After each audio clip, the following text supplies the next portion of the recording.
whether you say, I'm sorry, my understanding is different, my ideologies are different, I'm sorry is a better word. What they feel, అదే మనుషుడు ఎక్కువ ఆలోచిస్తున్నాడు. వాళ్ళు ఏమనుకుంటారు, వాడేమనుకుంటారు, నీకేంటి, దేవుడు ఏమనుకుంటున్నాడు చూడు. దేవుడు నీ జీవితంలో మొదటి స్థానంలో ఉంటే దేవుడు ఏమనుకుంటున్నాడు, నా దేవుడు అంగీకరిస్తాడా?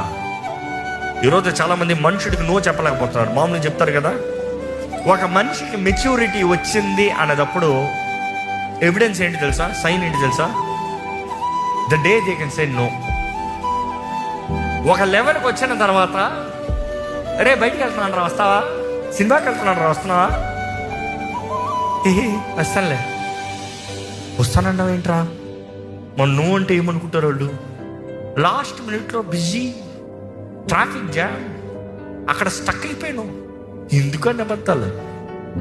Have the boldness. ధైర్యంగా చెప్పు, నీకు ఒక విలువ ఉందనేది చూపి.